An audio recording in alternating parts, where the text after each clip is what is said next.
Dan dari situlah muncul beberapa rumor yang mengatakan jangan-jangan nih potongan tubuh yang tersisa tadi itu dijadikan oleh Huang untuk sebagai daging isi dari bakpaonya. Yang berarti di sini bakpao yang dijual oleh Huang itu beberapa merupakan bakpao isi daging manusia.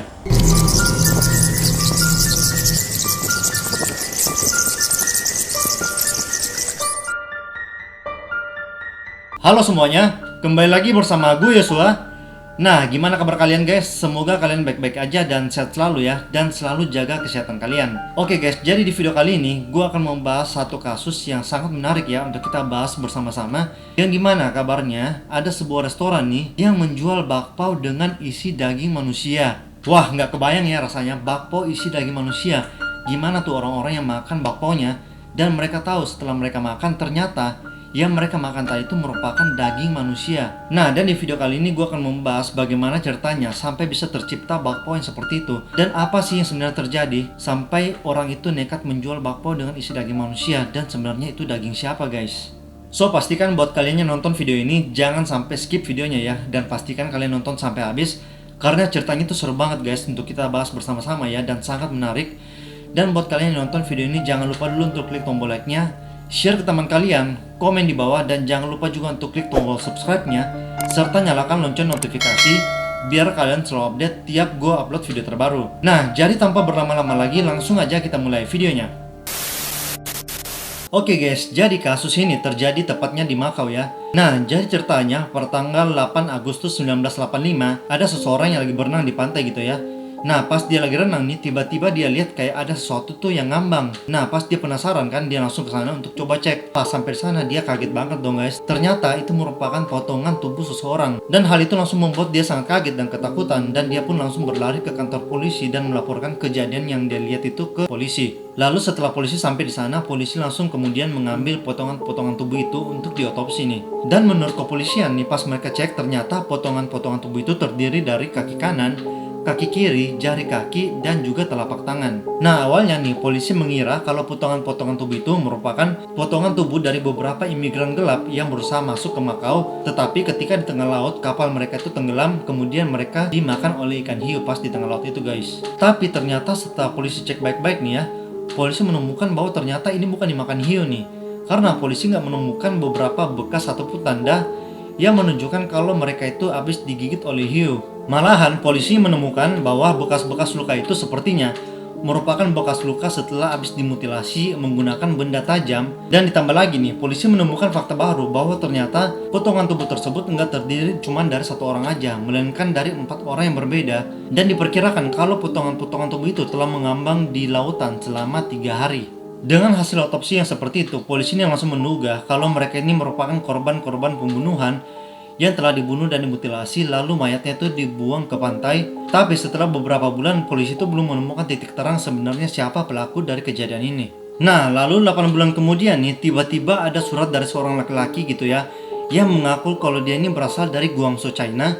Dan surat itu ditujukan kepada Badan Intelijen Guangzhou dan juga markas besar kepolisian yang ada di Makau. Nah, jadi isi surat dari pria ini, dia tuh melaporkan kalau dia mempunyai seorang kakak yang tinggal di Makau. Dan dia mengatakan bahwa kakaknya itu bernama Zheng Lin yang melakukan imigrasi dari Tiongkok menuju ke Makau. Dan ternyata di sana itu kakaknya yang bernama Zheng Lin, dia itu membuka restoran yang menjual bakpao. Dan bisa dikatakan kalau restoran ini merupakan satu restoran yang cukup sukses di daerah sana. Dan karena restorannya udah sukses, katanya banyak kerabat-kerabat mereka itu yang dari China juga pindah ke sana untuk kerja di Makau. Lalu pria yang tadi kirim surat nih, dia juga mengatakan di akhir suratnya bahwa selama ini kakaknya yang bernama Zheng Lin sering memberikan kabar bahwa dia itu baik-baik aja di Makau. Tapi belakangan ini, terutama 1 tahun terakhir, sudah tidak pernah ada kabar dari kakaknya ini. Dan ditambah lagi setelah munculnya ada berita yang memberitakan bahwa ada ditemukan potongan tubuh seseorang yang terdapat di sebuah pantai yang ada di negara Makau. Dan hal itu membuat dia cukup cemas. Sampai akhirnya untuk mengecek keberadaan dari Zheng Lin ini, polisi memutuskan untuk menuju ke restoran bakpao yang ada di Makau itu. Tapi ini pada saat sampai di sana, polisi menemukan bahwa ternyata pemilik restoran itu bukan lagi Zheng Lin, melainkan kerabat dari Zheng Lin ini yang bernama Huang Chi-hen. Tetapi pada awalnya polisi ini nggak curiga sama sekali gitu sama Huang, karena mereka anggap kalau mungkin saja Huang ini menggantikan Zheng Lin yang sudah pergi meninggalkan kota Makau. Namun saat kembali ke kantor polisi melakukan penyelidikan lebih lanjut dan mereka menemukan lagi fakta baru bahwa salah satu potongan tubuh yang mereka temukan merupakan potongan tubuh dari istrinya si Zheng Lin. Dan hal ini pun membuat polisi langsung menjadi curiga nih. Mereka curiga jangan-jangan si Huang ini terlibat dalam peristiwa ini. Kemudian polisi langsung mencoba untuk menyelidiki sebenarnya Huang ini asal-usulnya dari mana dan sebenarnya dia itu siapa. Dan ternyata setelah diselidiki, polisi menemukan bahwa ternyata Huang ini bukan orang asli dari Makau, tapi dia juga merupakan seorang imigran, sama kayak Zheng Lin. Jadi mereka berdua ini merupakan imigran dari Tiongkok menuju ke Makau. Dan ternyata polisi juga menemukan bahwa si Huang ini memiliki catatan kriminal selama di Makau, dan pada saat itu statusnya masih buronan. Jadi menurut kepolisian Hong Kong, Huang ini pernah berkelahi dengan seseorang yang mengakibatkan orang itu sampai terbunuh. Tetapi pada saat polisi sedang mencari Huang ini, ternyata dia itu sudah kabur ke kampung halamannya yang ada di Guangzhou, China. Dan pada saat di kampung halamannya, ternyata dia juga memiliki kasus tuh, yang dimana dia pernah membawa lari putri dari seorang juragan yang ada di sana ya. Karena hubungan mereka berdua ini tidak direstui, akhirnya mereka berdua memutuskan untuk kawin lari ke Makau. Lalu pada saat Huang ini berada di Makau, ternyata dia suka bermain judi. Ya seperti yang kita tahu ya, bahwa memang di Makau itu terkenal bahwa banyak kasino, jadi wajar aja dia tertarik atau tergoda untuk bermain judi.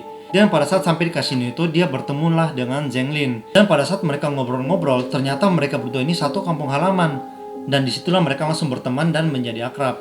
Mengetahui hal itu, polisi ini makin curiga nih sama Huang. Jangan-jangan memang ada kaitannya antara Huang dengan potongan tubuh yang tadi. Sampai akhirnya polisi memutuskan untuk mencoba mewawancarai beberapa orang-orang yang tinggal di dekat restoran itu. Lalu pada tanggal 4 Agustus, pemilik toko daging di mana biasanya Zheng Lin membeli daging untuk bakpaunya, menyuruh pegawainya untuk mengantarkan daging pesanan dari Zheng Lin ke restorannya. Tapi besoknya pada tanggal 5 Agustus, dia ini sudah tidak bertemu dengan Zheng Lin di restorannya. Tapi dia kaget ketika melihat bahwa ternyata tulisannya itu restoran ditutup selama 3 hari ke depan. Dan disitu dia merasa aneh dong, kenapa Zheng Lin ini memesan daging untuk tanggal 5, tapi dia justru menutup restorannya itu selama 3 hari. Jadi dagingnya ini mau kemanain? Terus karena dia bingung mau diantar kemana, akhirnya dia memutuskan untuk pergi mengantar daging ini ke rumahnya si Zheng Lin. Tapi pada saat dia sampai sana, dia ini melihat bahwa ternyata yang ada di rumah itu bukan Zheng Lin, melainkan si Huang tadi. Dan pada saat itu pegawainya bertanya nih sama Huang, si Zheng Lin kemana kok restorannya nggak buka? Lalu Huang menjawab, udah kamu pergi aja. Si Zheng Lin emang lagi pergi selama beberapa hari dan cukup lama. Jadi mungkin dia masih agak lama baru kembali ke Makau ini. Dan pada saat itu pegawainya langsung tanpa berpikir panjang langsung pulang, dan di situ dia belum berpikir yang aneh-aneh. Nah, selain meminta penjelasan dari penjual daging tadi, ternyata polisi juga meminta keterangan dari tetangganya si Zheng Lin, dan tetangganya ini bernama Li Chen. Di situ Li Chen mengatakan pada saat tanggal 5 Agustus dia tuh sempat melihat ada seorang pria nggak dikenal gitu ya datang ke rumahnya Zheng Lin, yang dimana pada saat itu rumahnya cuma dihuni oleh satu orang, yaitu si Li Zhen, yang dimana Li Zhen ini merupakan adik dari istrinya Zheng Lin. Dan pada saat itu katanya si Huang ini mengajak Li Zhen untuk pergi bantu-bantu ke restoran, karena katanya disuruh Zheng Lin karena tokonya itu sangat ramai di sana, jadi butuh bantuan. Udah mendengar hal itu, Li Zhen langsung ikut Huang ini pergi ke restoran. Tapi menurut tetangganya, sejak saat itulah rumahnya ini menjadi kosong dan tidak pernah ada lagi kelihatan orang yang tinggal di situ. Kemudian polisi yang mendengar keterangan itu langsung menduga kalau kemungkinan Zheng Lin bersama 9 anggota keluarga lainnya itu menghilang pada tanggal 4 ataupun tanggal 5 Agustus. Dan karena kesaksiannya itu pun polisi makin curiga nih sama si Huang. Jangan-jangan Huang ini merupakan pelakunya. Ditambah lagi mereka merasa aneh, kok bisa nih si Huang tinggal di rumahnya Zheng Lin yang lagi kosong. Berarti ada yang aneh dong. Di satu sisi, Huang ini udah mulai curiga nih sama polisi, jangan-jangan kelakuannya itu udah diketahui oleh pihak kepolisian. Akhirnya si Huang ini memutuskan untuk kabur bersama keluarganya balik ke kampung halamannya pada tanggal 28 September. Tetapi sayangnya pada saat di tengah perjalanan, polisi berhasil mencegah Huang ini untuk kabur ke kampung halamannya. Dan pada saat ditangkap itu, Huang dibawa ke kantor polisi untuk dimintai keterangan. Dan pada saat di kantor polisi, Huang ditanya nih sama polisi, "Kamu ngapain balik ke China? Kamu mau kabur ya?" Dan saat itu Huang ngeles nih, dan dia menjawab bahwa dia hanya mengantarkan istri dan anaknya untuk kembali ke rumah mertua. Lalu di situ juga polisi bertanya, apa nih sebenarnya hubungan kamu sama rumah dan juga restorannya si Zheng Lin? Kenapa kamu bisa tinggal di rumahnya? Lalu si Huang menjawab nih bahwa saya membeli rumah itu dengan uang cash. Kemudian pada saat diinterogasi itu, Huang juga mengatakan bahwa dia ini menyita rumah dan restorannya si Zheng Lin karena Zheng Lin ini mempunyai hutang sebanyak 600.000 yuan. Dan hal itu membuat Zheng Lin ini nggak ada uang hingga akhirnya harus kembali ke kampung halaman bersama istri dan juga keluarganya. Tapi polisi nggak langsung percaya dong. Pada saat itu, polisi langsung menuju ke kantor imigrasi untuk mengecek apakah benar memang Zheng Lin bersama keluarganya ini balik kembali ke China. Tetapi pada saat sana, polisi menemukan fakta bahwa ternyata Zheng Lin ini tidak pernah pulang ke kampung halamannya. Dan disitulah polisi makin curiga kenapa si Huang ini berbohong. Jangan-jangan dia berbohong karena dia takut nih ketahuan. Lalu kemudian karena polisi terus mendesak Huang untuk mengaku, akhirnya Huang ini nggak bisa ngeles lagi dan dia mengakui semua perbuatannya. Yang dimana dia mengatakan bahwa semua ini motif dendam guys. Ternyata dia melakukan hal itu karena Zheng Lin ini mempunyai hutang sama dia. Seperti yang kita tahu ya bahwa Zheng Lin bersama istrinya suka bermain judi dengan si Huang ini. Dan pada suatu hari Zheng Lin bersama istrinya ini kalah banyak. Hingga akhirnya mereka harus berutang kepada si Huang. Dan di situ Zheng Lin berjanji nih, misalnya dia nggak bisa bayar, dia akan kasih seluruh asetnya termasuk restoran dan juga rumahnya. Lalu kemudian setelah 1 tahun berlalu, karena belum dibayar juga, akhirnya Huang ini memutuskan untuk pergi langsung menagih ke Zheng Lin. Nah pada saat sampai di rumahnya, Zheng Lin ini justru marah-marah ke Huang nih. Dia mengatakan, lah kalau gue nggak punya duit emang lu mau apa?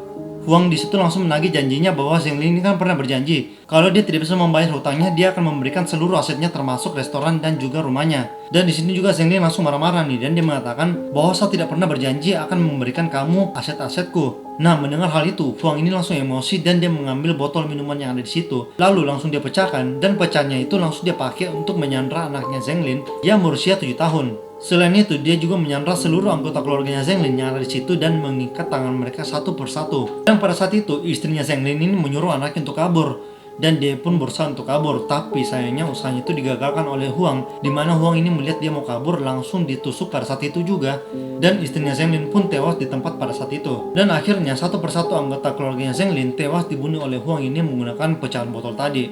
Tersisa ini anaknya si Zheng Lin yang berusia 7 tahun tadi guys, yang sempat disandra di awal. Dan pada saat mau dibunuh nih, anak ini langsung berkata, awas ya kamu, nanti kamu ketahuan sama Tante Lizen. Tante Lizen itu ada di rumah, nanti dia akan melaporkan kamu kepada polisi. Karena takut tindakan ini ketahuan, akhirnya si Huang ini langsung menuju ke rumah Lizen dan langsung pura-pura menyuruhnya ke restoran pada saat itu. Tapi ternyata pada saat di restoran itu, Huang ini membunuh si Lizen. Sampai akhirnya untuk menghilangkan jejak pembunuhannya itu, si Huang ini memutilasi seluruh korbannya dan membuangnya beberapa ke laut dan juga beberapa ke tempat sampah.